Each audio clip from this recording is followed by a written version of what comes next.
everyone, my name is Slayer, and today we are doing a Slayer Reacts 2 video. And actually, wait, seeing as this is going to be a scary video, it needs to be darker. Here we are fully ready. Oh, look at that. I am creepy. So we are ready to watch the True Pizza Delivery Horror Stories. Let's do it. Oh no, it's gone red. It's gone red. I was out doing a delivery one late night. Oh no. It was probably the longest drive I had ever taken for a pizza delivery. Oh no.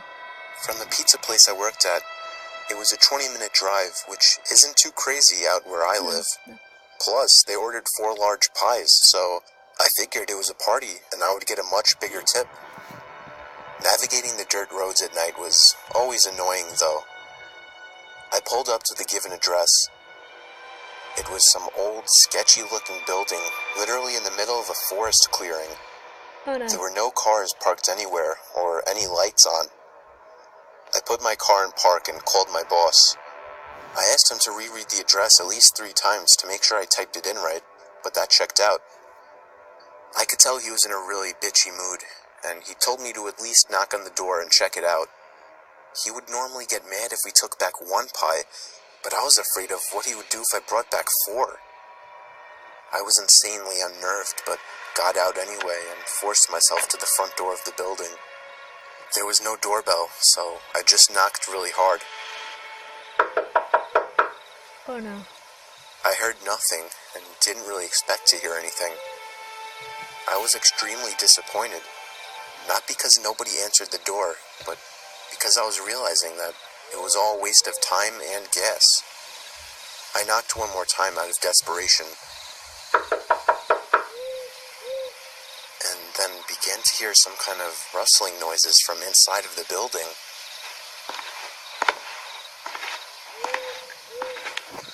I knocked again and yelled that I was the pizza guy. There was silence now. I felt a bit more uncomfortable now than before. But before I could turn around, I noticed something at the window. There was someone looking through the window. I couldn't tell if it was a man or a woman.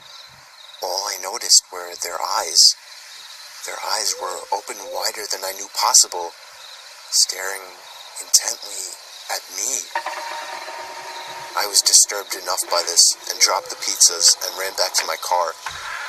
The shitty thing wouldn't start until turning the key for the 3rd time. I drove off the grass and back onto the dirt road, but I felt the car rocking about, shaking and bumping. Something wasn't right. I didn't make it far from the building before I started hearing a sharp scraping sound coming from outside. There was so much resistance that I couldn't even drive. The car came to a stop. I got out of the car to check what the hell was wrong. A chill ran up my spine as I began to feel like my heart was constantly skipping beats. My tires had been slashed and had completely fallen off the rim. Not just the front though. All 4 tires were slashed. I realized somebody did this when I was knocking on the door to that building. Instead of running, I got back in the car and locked the doors. I was so close to that building, I could practically see it from where I was, if it weren't for the trees blocking the view. I dialed 911 and explained everything to the operator.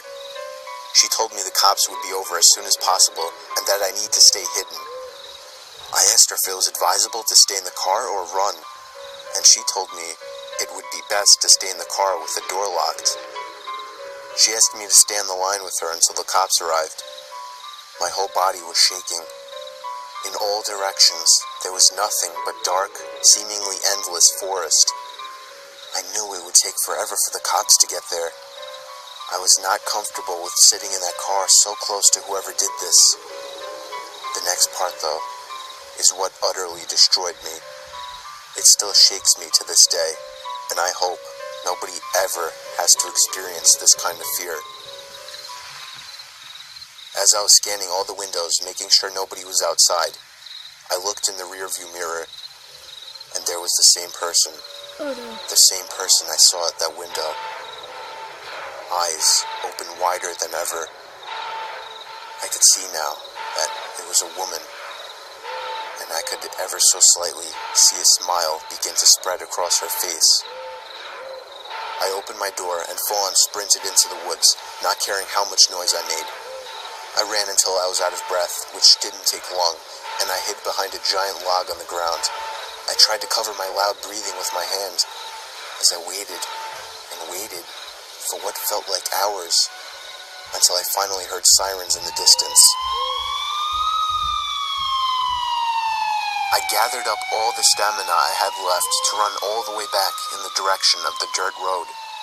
Eventually, the glowing red and blue lights came into view, and I had never felt better in my life. They were parked in front of my car, investigating with flashlights. I came out yelling at them like a lunatic to help me. I fell to the floor and started to gag, almost throwing up from running so much.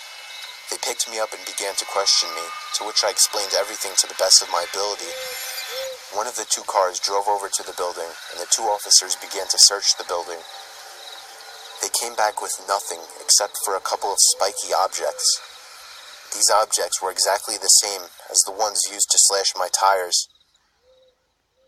The cops guessed that it was some kind of sick, demented couple, being that I saw the woman, but unfortunately they were never found, and that still kills me to this day.